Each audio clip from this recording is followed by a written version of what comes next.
आप सभी का इकोनॉमिक्स स्टडी के अंदर स्वागत है। आज हम व्यापार चक्र का अर्थ और व्यापार चक्र की जो अवस्थाएं हैं उसको डिस्कस करेंगे, यानी meaning and phases of trade cycle, उसको जो हम डिस्कस करेंगे।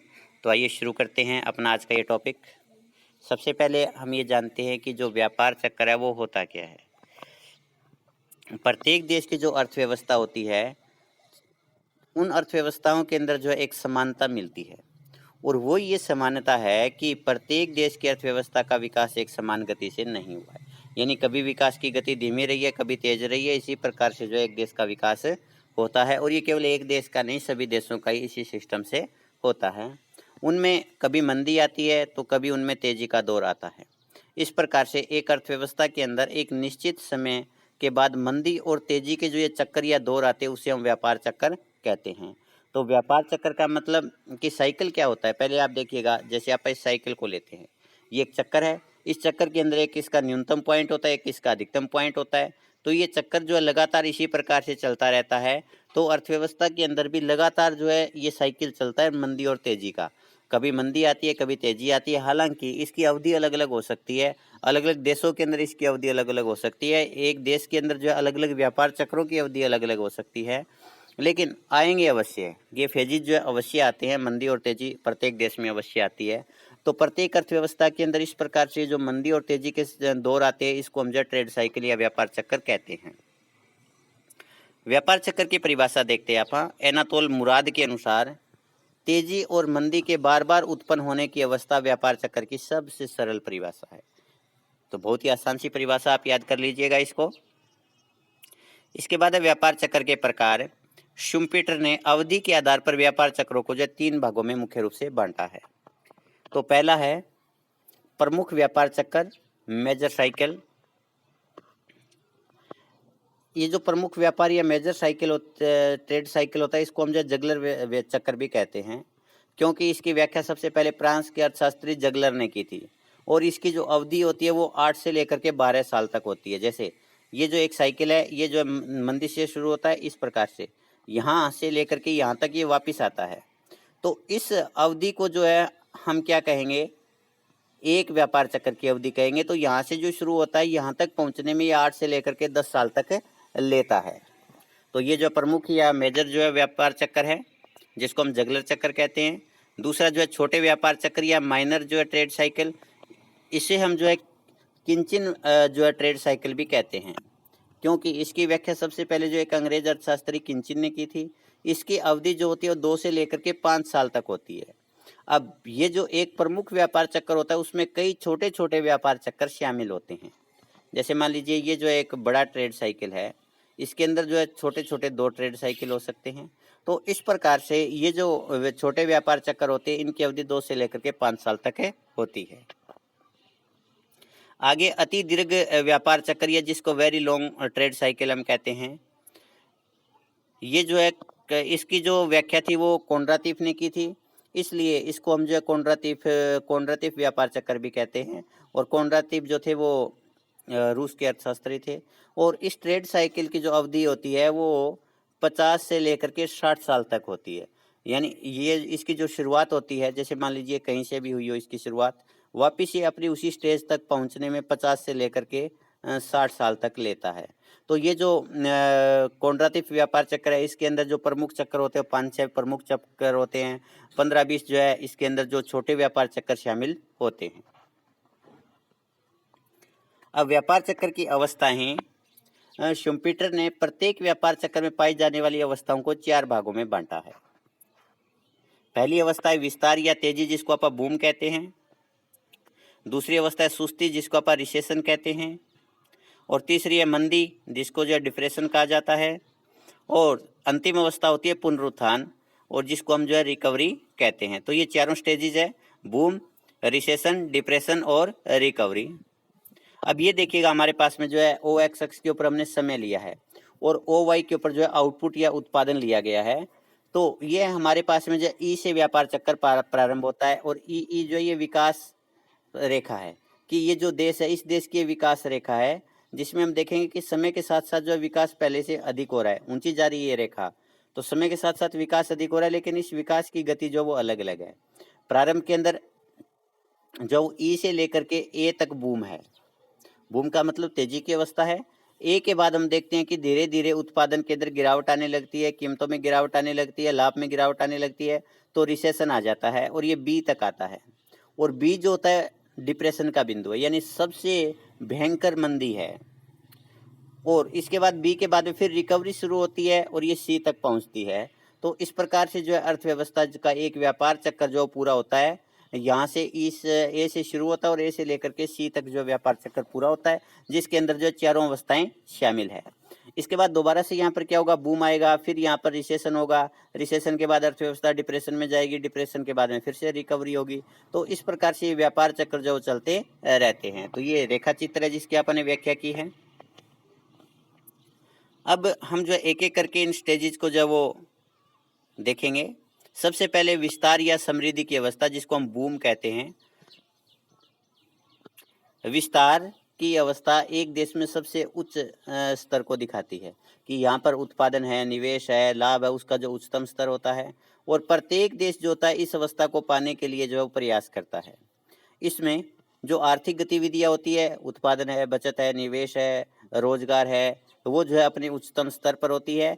और यहाँ पर जो पूर्ण रोजगार की स्थिति होती है और साधनों का जो इष्टतम प्रयोग हो रहा होता है। तो प्रत्येक देश यही चाहता है कि उसके साधनों का जो पूर्ण प्रयोग हो, पूर्ण रोजगार हो, लाभ की मात्रा अधिक हो, उत्पादन का स्तर अधिक हो, बचत और निवेश का जो स्तर अधिक हो। तो इस प्रकार की स्थिति जो विस्तार की अवस्था में पाई जाती है। और विस्तार जो है प्रत्येक देश का सपना होता है। हेबरलर के अनुसार विस्तार या समृद्धि वह अवस्था है जिसमें वास्तविक आय का उपयोग और उत्पादन अधिक होता है, रोजगार का स्तर जो होता है वो ऊंचा होता है तथा साधन बेकार नहीं होते, यानी सारे के सारे साधन काम में लगे होते हैं। इसका मतलब पूर्ण रोजगार है। अब ये जो समृद्धि की अवस्था, उसकी विशेषताएं हम एक एक करके डिस्कस करते हैं। पहला, समृद्धि की अवस्था में आय तथा उत्पादन का स्तर जो काफी अधिक होता है। दूसरी विशेषता है कि गुणक और त्वरक की अंतःक्रिया के कारण निवेश की तुलना में आय में कई गुना ज्यादा वृद्धि होती है। कि यहाँ पर निवेश गुणक और जो त्वरक है उनका जो फॉरवर्ड इफेक्ट होता है वो काफ़ी पावरफुल होता है, जैसा जिसके कारण जो थोड़ा सा भी निवेश किया जाता है उसके कारण आय में कई गुना ज़्यादा वृद्धि होती है। अर्थव्यवस्था में पूर्ण रोजगार की प्राप्ति हो जाती है और कई बार अर्थव्यवस्था के अंदर अति पूर्ण रोजगार की स्थिति भी आ जाती है, यानी पूर्ण रोजगार की अवस्था आ गई, उसके बाद में भी मांग जो और ज़्यादा बढ़ने लगती है, जिसके कारण कीमतों में वृद्धि होने लगती है। तो वहाँ पर जो है अति पूर्ण रोजगार की स्थिति पैदा हो जाती है। सामान्य कीमत स्तर में तेजी से वृद्धि होने लगती है। मजदूरी, वेतन, ब्याज की दर, किराया, कर आदि में वृद्धि होने लगती है। लेकिन इनमें जो वृद्धि होती है ये लागत है। ये क्या है, एक उत्पादक के लिए लागत है, लेकिन इनकी तुलना में कीमत ज़्यादा तेजी से बढ़ती है। मान लीजिए कि इनके अंदर जो वृद्धि हुई 10% की हुई है, लेकिन उसके मुकाबले कीमतों में 15% की वृद्धि हुई है, तो उत्पादक का लाभ है वो 5% बढ़ता है, क्योंकि लागत की तुलना में जो कीमत है वो ज़्यादा बढ़ती है, इसलिए उत्पादकों के लाभ है वो तेजी से बढ़ते हैं। मौद्रिक आय में वृद्धि के बावजूद भी वास्तविक आय में वृद्धि नहीं होती। वास्तविक आय में वृद्धि क्यों नहीं होती? वास्तविक आय क्या है? मौद्रिक आय बटा कीमत।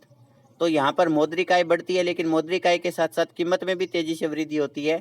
इसकी वजह से जो है वो वास्तविक आय में वृद्धि नहीं होती। जैसे आप देखते हैं एक व्यक्ति की मौद्रिक आय 100 रुपये है, कीमत स्तर 10 है, तो उसकी जो वास्तविक आय वो 10 वस्तुएं हैं।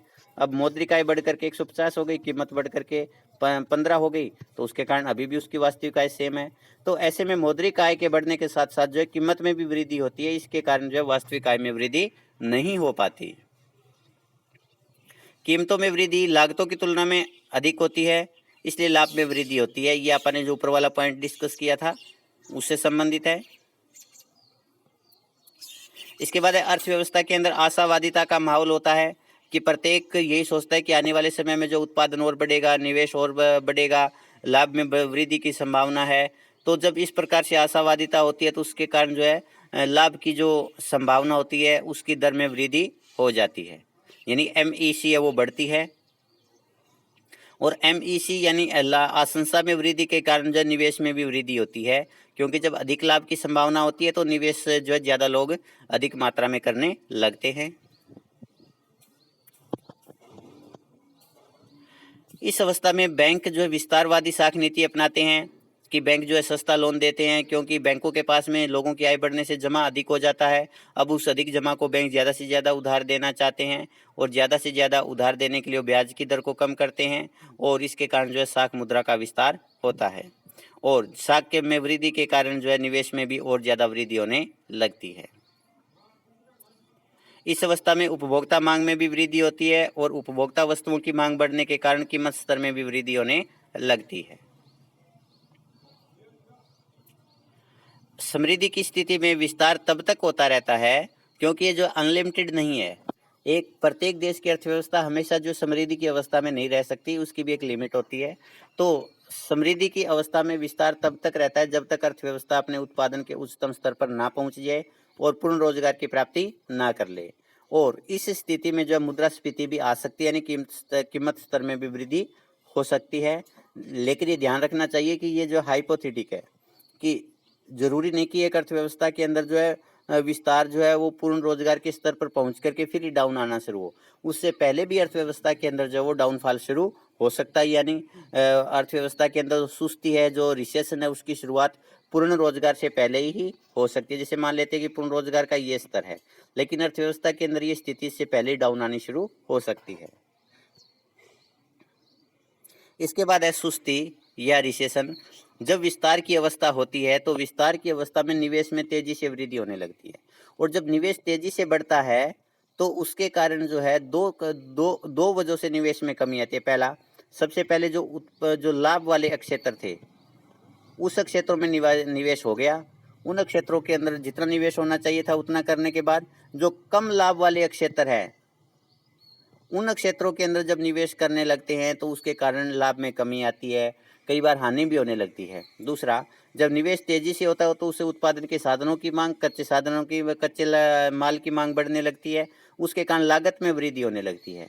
और जब इस प्रकार की स्थिति होती है तो उसके कारण कुछ निवेशकों को नुकसान होने लगता है और जिन निवेशकों को नुकसान होगा तो वो निवेशक जो क्या करेंगे, निवेश में कमी करेंगे और जब निवेश में कमी होती है तो उसके कारण जो है आय तथा उत्पादन के स्तर में भी गिरावट आने लगती है, क्योंकि ये जो निवेश होता है ये फॉरवर्ड इफेक्ट जितना पावरफुल होता है उतना ही पावरफुल इसका बैकवर्ड इफेक्ट भी होता है।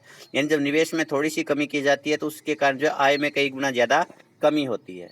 तो इस प्रकार से जब अर्थव्यवस्था में उत्पादन में कमी होगी, मांग में कमी होगी, तो उसके कारण जो है अर्थव्यवस्था में बेरोजगारी फैलने लगती है। तो बेरोजगारी फैल गई तो उसके कारण लोगों की आय में और ज़्यादा गिरावट आ गई।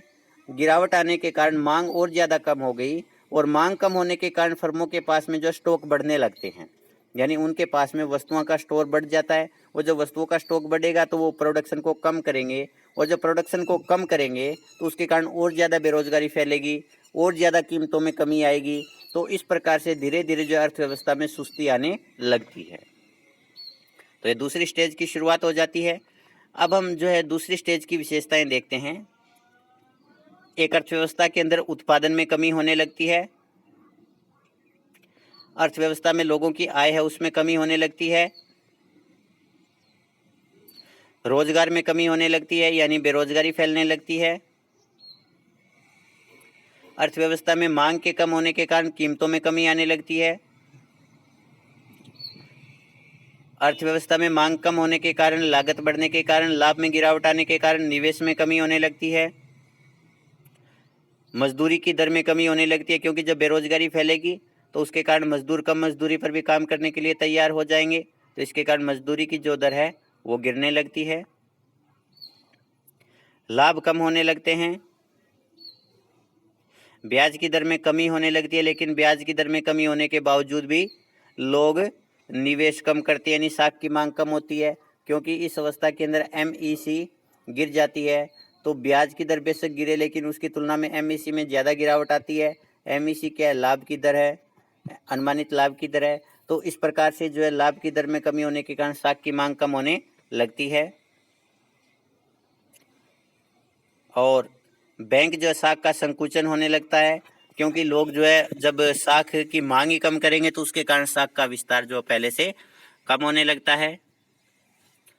निवेश कम होने से गुणक की प्रतिकूल प्रक्रिया के कारण आय में कई गुना अधिक कमी होने लगती है, उपभोक्ता वस्तुओं की मांग में कमी होने लगती है, क्योंकि जब लोगों की आय कम है, रोजगार कम है, तो उसके कारण वस्तुओं की मांग कम होगी, और जब वस्तुओं की मांग कम होती है तो उसके कारण वस्तुओं का उत्पादन करने के लिए जिन इनपुट की आवश्यकता थी, जिन आगतों की आवश्यकता थी, उनकी मांग भी कम होने लगती है। उत्पादकों के पास वस्तुओं के जो स्टॉक है वो बढ़ने लगते हैं, और अर्थव्यवस्था के अंदर निराशावादिता छा जाती है। यानी प्रत्येक व्यक्ति ये सोचता है कि और ज़्यादा कीमतें कम होंगी, मांग में और ज़्यादा गिरावट आएगी, और इस प्रकार से जो कोई भी निवेश नहीं करना चाहता, कोई भी जो इस स्थिति के अंदर जो उत्पादन बढ़ाने का प्रयास नहीं करता। शेयर के मूल्य कम होने के कारण लोग जो है उनमें भी निवेश करना कम कर देते हैं।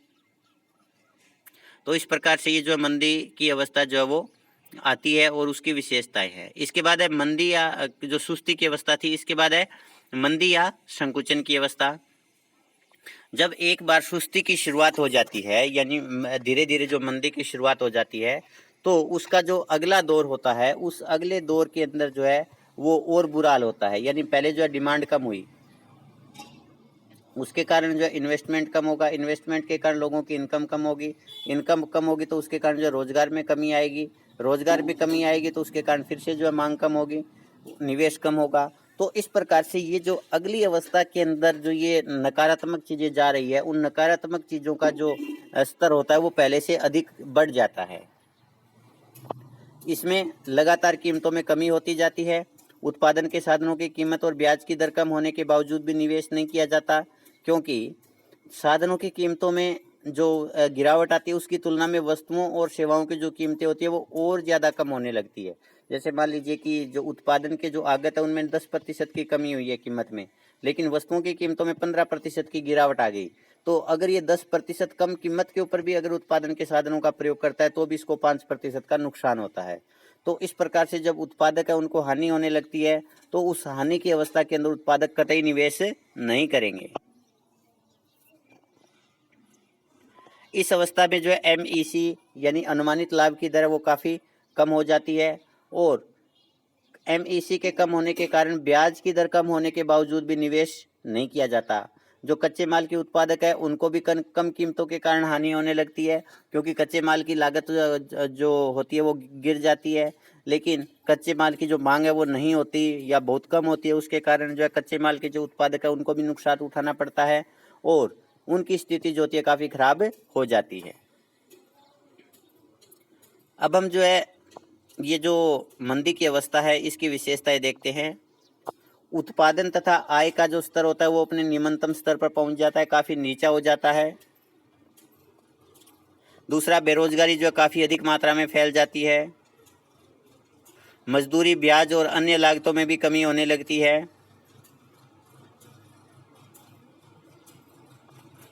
वस्तुओं और सेवाओं की कीमतें भी कम होने लगती है। लाभ की मात्रा में काफ़ी ज़्यादा कमी हो जाती है। ब्याज की दर कम होने के बावजूद भी निवेश नहीं किया जाता, और बैंकों के कोष बढ़ जाते हैं, क्योंकि कोई भी व्यक्ति जो उधार लेना पसंद नहीं करता। बैंकों के कोष बढ़ने का कारण ये है कि साख की जो मांग है वो काफ़ी कम हो जाती है, यानी व्यक्ति जो होते हैं, जो निवेशक होते हैं वो निवेश करना पसंद नहीं करते। प्रतिस्थापन निवेश भी नहीं किया जाता। प्रतिस्थापन निवेश क्या होता है? रिप्लेसमेंट इन्वेस्टमेंट, कि कोई भी हम उत्पादन कर रहे हैं, उत्पादन की प्रक्रिया के दौरान जो टूट फूट होती है उसके कारण मशीनें जो होती है बंद हो जाती है, लेकिन वो निवेश भी नहीं किया जाता, क्योंकि जो पहले से स्टॉक पड़े हैं वो भी नहीं निकल रहे। इसलिए अगर कोई मशीन बंद भी होगी तो उसके ऊपर भी निवेश करने की कोई आवश्यकता महसूस नहीं होती, क्योंकि निवेश करना एक प्रकार से जो हानि उठाना है। उपभोक्ता वस्तुओं की मांग जो होती है वो उसमें काफ़ी कमी हो जाती है। निवेश कम होने से गुणक और तवरक की जो क्रिया होती है उस क्रिया के कारण जो है वो आय में कई गुना ज़्यादा कमी हो जाती है, और अर्थव्यवस्था में हर तरफ निराशा ही निराशा छा जाती है। किसी के मुंह से भी ये शब्द नहीं निकलता कि आने वाली स्थिति जो है पहले से अच्छी होगी, बल्कि प्रत्येक के दिमाग में एक ही बात बैठ जाती है कि आने वाला दौर जो है वो पहले वाले दौर से भी बुरा होगा। अब इसके बाद है पुनरुत्थान। ये जो मंदी की स्थिति आती है तो ये हमेशा के लिए नहीं आती, यानी अर्थव्यवस्था जो होती है अपने गर्त में पहुंच जाती है, और जब अर्थव्यवस्था बिल्कुल मंदी की अवस्था में पहुंच जाती है तो इसे रिकवरी कैसे होती है वो हम देखते हैं। मंदी की जो शुरुआत होती है उसके अंदर जो है वो बिल्कुल भी प्रतिस्थापन निवेश नहीं किया जाता, क्योंकि स्टॉक पहले से ही पड़े हैं। और जब धीरे धीरे ये स्टॉक कम हो जाते हैं, क्योंकि कुछ न कुछ तो अर्थव्यवस्था में मांग बनी रहती है, तो ये जब स्टॉक कम हो जाते हैं उसके बाद उत्पादकों को जो दोबारा से उत्पादन करना पड़ता है। अब दोबारा से जब उत्पादन करेंगे तो मशीनों के अंदर जो टूट फूट हुई थी उसको उनको ठीक करवाना पड़ेगा। तो इस अवस्था के अंदर वो क्या करते हैं, प्रतिस्थापन जो है निवेश करते हैं। और प्रतिस्थापन निवेश के कारण जब थोड़ा सा निवेश किया जाता है तो उसके कारण गुणक के कारण आय में कई गुना ज्यादा वृद्धि होती है। और जब आय बढ़ती है तो उसके कारण मांग में धीरे धीरे वृद्धि होने लगती है। और जब मांग थोड़ी थोड़ी बढ़ती है तो उसके कारण कीमतों में भी थोड़ी थोड़ी वृद्धि होने लगती है। और जब कीमत थोड़ी थोड़ी बढ़ेगी तो उसके कारण लाभ में भी वृद्धि होने लगती है। और जब एक बार लाभ में वृद्धि होगी तो उसके कारण जो निवेश किया जाएगा उस लाभ से प्रेरित होकर के। और जब निवेश किया जाएगा तो अर्थव्यवस्था के अंदर जो वो लोगों को रोजगार मिलेगा। और जब ज़्यादा लोगों को रोजगार मिलेगा तो उसके कारण इनकम में वृद्धि होगी। और जब इनकम में वृद्धि होगी तो उसके कारण जो है और ज़्यादा मांग बढ़ेगी। और जब और ज़्यादा मांग बढ़ेगी तो अर्थव्यवस्था के अंदर कीमतों में और वृद्धि होगी, इसके कारण प्रॉफिट बढ़ेंगे। तो इस प्रकार से हम ये देखते हैं कि अर्थव्यवस्था के अंदर जो वो एक सकारात्मक चक्कर शुरू हो जाता है। और इस सकारात्मक चक्कर की वजह से अर्थव्यवस्था जो होती है पुनरुत्थान की अवस्था में आ जाती है, यानी दोबारा से अर्थव्यवस्था के अंदर जो रिकवरी है वो शुरू हो जाती है। अब हम जो है रिकवरी की जो स्टेज है उस स्टेज की विशेषताएं देखते हैं। सबसे पहले पुनरुत्थान की अवस्था के अंदर निवेश से आय के अंदर वृद्धि होती है और उसके कारण जो है उत्पादन के अंदर भी वृद्धि होती है। यानी उत्पादन और निवेश के अंदर जो वृद्धि की उत्पादन और आय के अंदर जो वृद्धि की शुरुआत है वो रिप्लेसमेंट इन्वेस्टमेंट से होती है, क्योंकि शुरुआत जो होती है इसके अंदर वो पुरानी मशीनों की टूट फूट को ठीक करवाने से निवेश के रूप में की जाती है। इसके बाद है कि उत्पादन बढ़ने से रोजगार में वृद्धि होगी, क्योंकि जब उत्पादन बढ़ेगा तो उसके कारण जो ज़्यादा लोगों को काम पर लगाया जाएगा। और जब ज़्यादा लोगों को काम पर लगाया जाता है तो उसके कारण अर्थव्यवस्था के अंदर रोजगार की मात्रा में वृद्धि होती है। और जब रोजगार बढ़ता है तो लोगों की आय बढ़ती है। तो आय बढ़ने के कारण उपभोक्ता वस्तुओं की मांग बढ़ती है। और जब उपभोक्ता वस्तुओं की मांग बढ़ेगी तो उसके कारण उत्पादन किया जाएगा। और उत्पादन करने के लिए पूंजीगत वस्तुओं की मांग भी बढ़ने लगती है, यानी कच्चे माल की मांग बढ़ेगी या मशीनों की मांग है वो बढ़ने लगती है। तो इसके कारण उनकी कीमतों में भी वृद्धि होने लगती है। कीमतों में धीरे धीरे वृद्धि होने लगती है, यानी अचानक बहुत तेजी से वृद्धि नहीं होगी, लेकिन फिर भी कीमतें जो बिल्कुल नीचे नीचे जा रही थी अब वहाँ से जो है उनमें रिवाइवल शुरू होता है, रिकवरी शुरू होती है और धीरे धीरे कीमतें बढ़ने शुरू हो जाती है। कीमतों के बढ़ने के कारण अर्थव्यवस्था में धीरे धीरे उत्पादकों को जो है लाभ भी ज़्यादा मिलने लगते हैं, यानी लाभ में वृद्धि होने लगती है। और ये जो कीमत में वृद्धि होती है ये लागत की तुलना में ज़्यादा होती है, यानी लागत कम बढ़ती है उसकी तुलना में कीमतें ज़्यादा बढ़ती है वस्तुओं और सेवाओं की, उसके कारण उत्पादकों के लाभ है वो बढ़ने लगते हैं। लाभ के जब बढ़ने लगते हैं तो उससे प्रेरित होकर के अर्थव्यवस्था के अंदर नया निवेश किया जाने लगता है, जिससे जो है निवेश में वृद्धि होने लगती है। निवेश में वृद्धि जब होगी तो उसके लिए जो वो साख की मांग की जाएगी। और जब साख की मांग की जाती है तो उसके कारण बैंक ज़्यादा उधार देंगे और बैंकों द्वारा ज़्यादा उधार देने के कारण साख का विस्तार होने लगता है।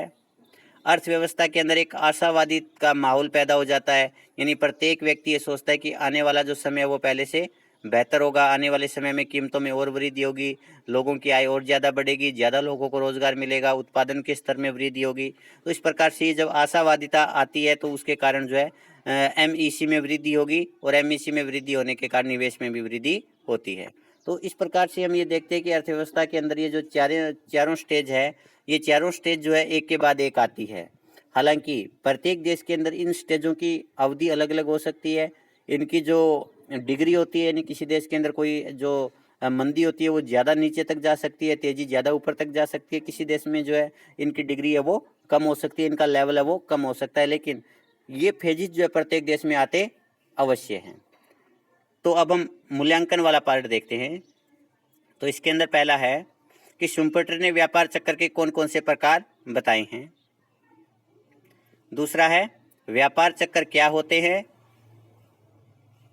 इसके बाद है व्यापार चक्र की चारों अवस्थाओं की विशेषताओं का वर्णन कीजिए। और इसी के साथ अपना ये टॉपिक समाप्त होता है। धन्यवाद।